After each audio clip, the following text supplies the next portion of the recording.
Adama Traoré se lève tout seul. Il dit qu'il est essoufflé, ce qui est normal puisque il vient de courir, il vient d'échapper à l'action des gendarmes à 2 reprises et Adama Traoré souffre d'insuffisance cardiaque. Mais ça, les gendarmes l'ignorent puisqu'ils ignorent son identité au moment où ils l'interpellent, puisque Adama Traoré n'avait pas de pièce d'identité sur lui. Ce qu'on appelle aujourd'hui l'affaire Traoré, en fait, a commencé le 19 juillet 2016 dans une commune du Val d'Oise, Beaumont-sur-Oise. Le 19 juillet 2016, à la demande du procureur de la République, 3 militaires, 3 gendarmes du PSIG sont chargés d'interpeller Bagui Traoré, donc un demi-frère d'Adama Traoré, pour une affaire d'extorsion de fonds contre une personne qui avait été placée sous curatelle.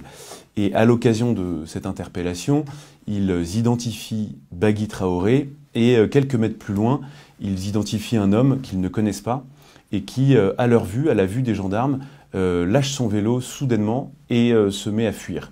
Intrigués, du coup, les gendarmes, deux gendarmes se mettent à poursuivre cette personne-là, l'interpellent et cette personne n'a pas de pièce d'identité sur elle, donc il s'agit d'Adama Traoré.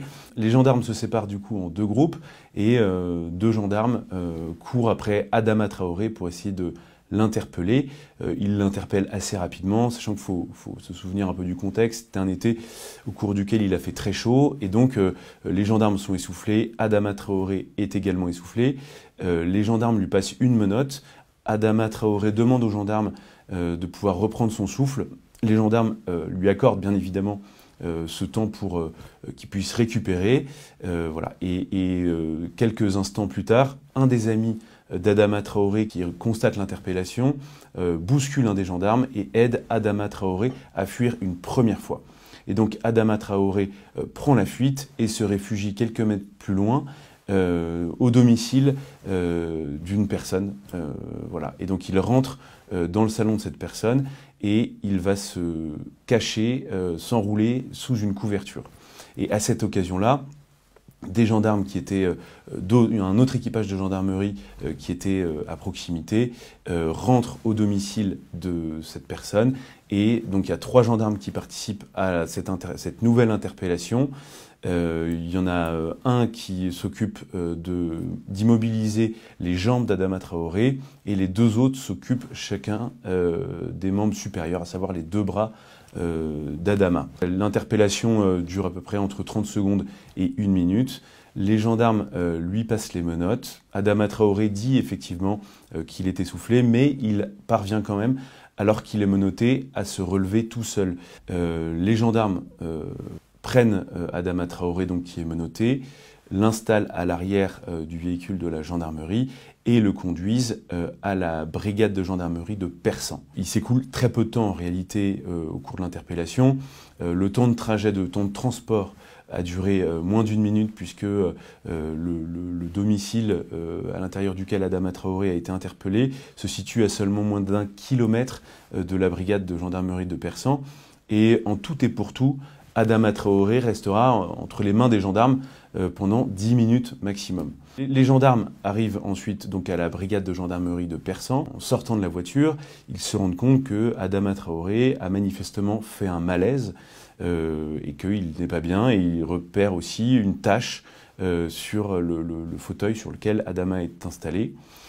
Immédiatement, ils préviennent le SAMU et les pompiers et installent Adama Traoré en position latérale de sécurité dans la cour de la brigade donc, de Persan. Quelques minutes plus tard, le frère d'Adama Traoré, donc Bagui Traoré, que le procureur de la République avait demandé aux gendarmes d'interpeller, est interpellé et donc est placé en garde à vue, passe dans la cour de la brigade et voit son frère allongé par terre, que manifestement il ne respire plus. Et à ce moment-là, Bagui Traoré dit aux gendarmes « Attention, attention, attention, attention à mon frère, il est malade ».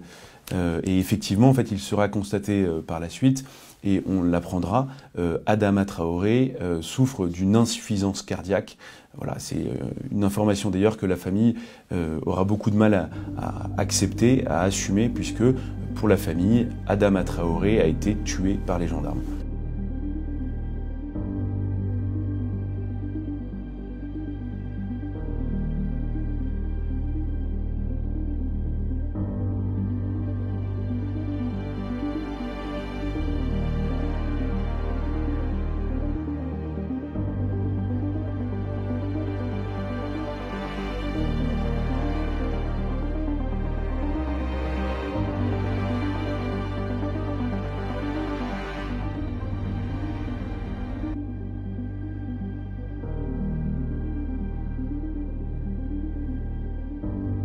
savent pas pourquoi, ils essaient d'inventer, de dire c'est une crise cardiaque.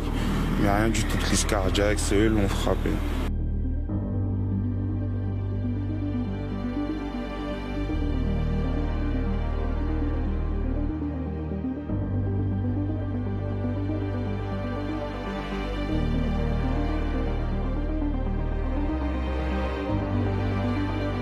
Alors en fait, il ne s'agit pas proprement d'un plaquage ventral, puisque au moment où Adama Traoré est interpellé par les gendarmes, Adama est réfugié, se cache et est allongé par terre, sous une couverture, justement pour ne pas être vu.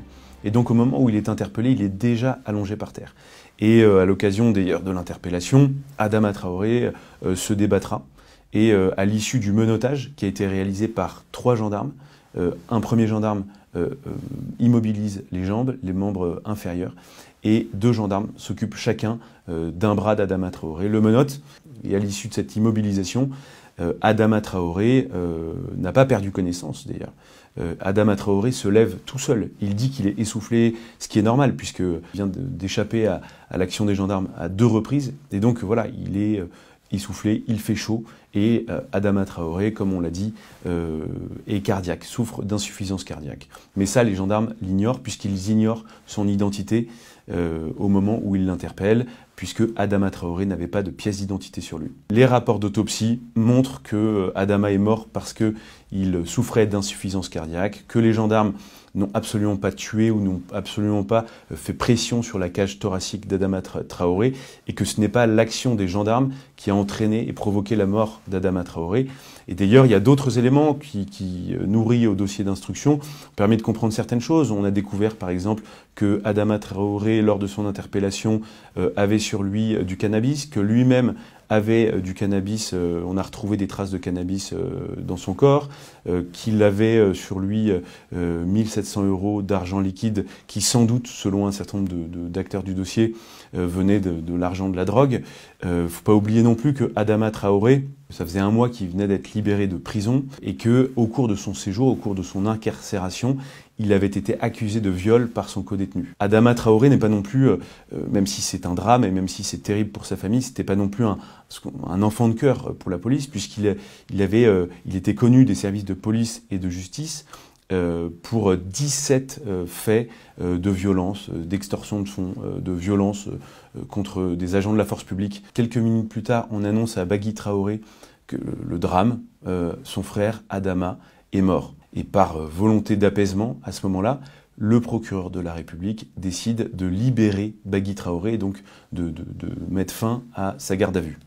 Immédiatement après sa sortie de la brigade de gendarmerie de Persan, Bagui Traoré mobilise tout le quartier, mobilise tous ses amis, tous ses réseaux, et décide de venger la mort de son frère. Dès le soir de la mort d'Adama Traoré, un bus municipal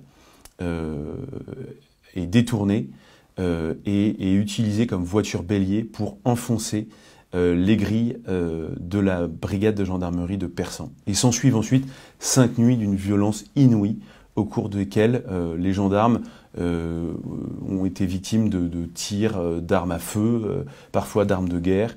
Et pour les aider d'ailleurs, une compagnie républicaine de sécurité, une CRS, la CRS 4, viendra les épauler. C'est une compagnie qui est assez réputée et qui est rompue à ses contacts difficiles. Et donc voilà, Beaumont-sur-Oise et la commune de Persan explosent littéralement pendant 5 jours, et donc tout y passe, le mobilier urbain est brûlé, les gendarmes sont systématiquement attaqués, et même un hélicoptère de la gendarmerie sera visé par des tirs. À la suite de cet embrasement, à la suite de cette affaire, le traumatisme sera tel pour les gendarmes et pour les familles des gendarmes, puisque les gendarmes locaux recevront pas moins de 15 menaces de mort, et tous demanderont leur mutation à la direction générale de la gendarmerie de l'époque. Et c'est un fait exceptionnel face à une telle violence, face à un tel niveau d'agressivité. Le directeur général de l'époque accepte toutes les demandes de mutation des gendarmes. Et donc ensuite, c'est là où en fait l'histoire devient politique. La sœur d'Adama Traoré, Assa Traoré, mobilise toute son énergie pour venger, et non pas pour rendre justice à Adama, donc pour réellement venger la mort de son frère. et donc va créer le collectif Comité Vérité pour Adama. Et donc au sein de ces comités, on retrouve des Black Blocs, des Antifa, on retrouve quelques salafistes, des personnes, des militants associatifs très connus des services de police et très actifs dans la mobilisation des jeunes contre la police. Et à partir de ce moment-là, tous les prétextes sont bons pour le comité Adama pour essayer de se greffer à n'importe quel mouvement de contestation sociale. Et donc, dans cet objectif de renverser un État que le comité Adama considère comme raciste, comme étant profondément contre les Noirs, promouvant l'apartheid. Et donc, tous les mots, tous les slogans qu'on entend aujourd'hui sont nés à ce moment-là. Le comité Adama Traoré a même essayé aussi de peser dans la campagne, dans l'élection présidentielle de 2017, puisqu'il a essayé de se rapprocher de l'extrême gauche, de Jean-Luc Mélenchon, d'Olivier Besancenot. Et donc voilà, pour le comité Adama Traoré, tout est bon pour faire entendre son combat, pour essayer de venger la mort d'Adama Traoré. Alors que au cours de leurs investigations, et même moi je me suis rendu à Beaumont-sur-Oise et à Persan il y a 2 ans pour mener l'enquête, et je me suis rendu compte et j'ai découvert à quel point la famille Traoré, qui est composée d'une fratrie de plus de 10 personnes. Donc le père d'Adama Traoré avec 4 femmes. Et donc c'est une famille extrêmement nombreuse, extrêmement connue aussi à Beaumont-sur-Oise.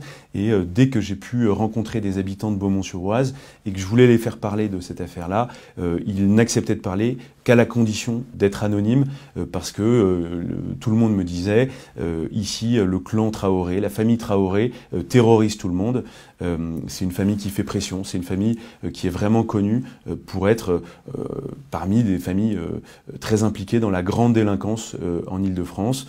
Beaucoup de frères d'Adama Traoré, qu'on voit d'ailleurs dans les manifestations aujourd'hui, beaucoup d'entre eux ont été condamnés à des peines de prison ferme, sont connus aussi pour des implications dans des trafics de stupéfiants, sont connus pour des implications aussi dans des affaires d'extorsion de fonds. Donc voilà, la famille Traoré n'est pas non plus une famille d'enfants de cœur comme aujourd'hui certains médias aiment à les présenter. Selon un certain nombre d'informations qu'on a pu collecter, les services de renseignement avaient anticipé une mobilisation de 7 à 10 000 personnes, mais absolument pas 20 000 personnes. Et donc aujourd'hui, Assa Traoré et la famille Traoré et toutes les nébuleuses qui gravitent autour de la famille Traoré, les Black Blocs, les Antifa, même des militants pour le climat, des anti-spécistes, des animalistes, des véganes. Donc en fait, c'est toute l'ultra-gauche qui cherche, plutôt que de demander la justice pour Adama, qui cherche réellement à venger la mort d'Adama Traoré et qui cherche toujours cet objectif politique de renverser les institutions et d'appeler au soulèvement des banlieues. Le soulèvement des banlieues est quelque chose qui est très craint au ministère de l'Intérieur depuis plusieurs années, et au début du confinement, le pouvoir politique et le ministère de l'Intérieur sont particulièrement inquiets puisqu'ils constatent que le collectif Vérité, Justice pour Adama est en train d'essayer d'avoir des connexions avec toutes les organisations aux États-Unis d'ultra-gauche, les Antifa, et puis aussi des sympathisants, des gens qui ne sont pas politisés, et donc qui cherchent qui se mobilisent aujourd'hui aux États-Unis dans la violence pour venger la mort de George Floyd, qui lui, pour le coup, a été tué par un policier aux États-Unis, qui a été asphyxié par un policier. Et donc, ce que cherche à faire la famille d'Adama Traoré, c'est d'essayer d'expliquer que c'est la même chose et que Adama Traoré aurait été asphyxié de la même manière que George Floyd et que le combat est exactement le même. Alors qu'en réalité, comme on vient de l'expliquer, Adama Traoré n'a pas été tué, n'a pas été assassiné, n'a pas été asphyxié par les gendarmes, mais est mort parce que, à la suite de cette interpellation, parce qu'il souffrait d'insuffisance cardiaque. Et les services de renseignement savent que les communautés Adama Traoré cherchent à organiser d'autres manifestations et vont essayer aussi de faire cette fameuse, d'obtenir cette fameuse convergence des luttes, cette convergence des luttes tant attendue, tant espérée au moment de la crise des Gilets jaunes, et donc qui vise à rassembler à la fois toutes les personnes qui sont victimes de la crise du coronavirus, les chômeurs, les gens qui ont perdu leur emploi, les gens qui font face à des difficultés financières, sociales, Et de l'autre côté, les antifas, l'ultra-gauche qui a été très impliquée aussi ces derniers temps dans des actions assez violentes contre la gendarmerie, contre la police, qui a détruit une trentaine d'antennes relais depuis 4 semaines maintenant. Face à l'ampleur de cette manifestation qui a rassemblé plus de 20 000 personnes, et face surtout pour le coup, de véritables fake news qui sont relayées par les proches d'Adama Traoré hier soir dans un message adressé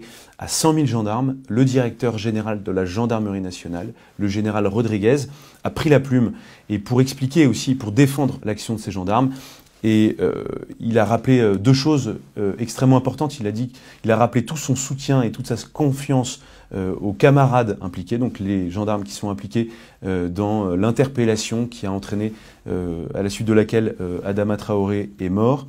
Et il rappelle, l'intervention de nos camarades s'est faite dans un cadre légitime et sous la direction des magistrats. Donc au début de la crise des Gilets jaunes, les collectifs Vérité pour Adama, Justice pour Adama ont essayé de s'impliquer, d'avoir un rôle extrêmement important pour mobiliser les banlieues, pour chercher en fait à créer l'insurrection à Paris. Ils se sont réunis plusieurs fois au mois d'octobre, puis au mois de novembre. Ils se donnaient rendez-vous d'ailleurs à chaque fois à la gare Saint-Lazare. Et puis le 1er et le 8 décembre, les 2 jours des manifestations qui ont été particulièrement violentes et au cours desquelles l'ultra-gauche a cherché à envahir l'Élysée, à renverser le pouvoir, le comité Adama Traoré était présent. Et on se rend compte en fait depuis quelques années qu'à chaque fois qu'il y a des mouvements de contestation sociale, les amis du collectif d'Adama Traoré sont présents et soutenus aussi par des gens du spectacle. Black M, Joystar, Camélia Jordana.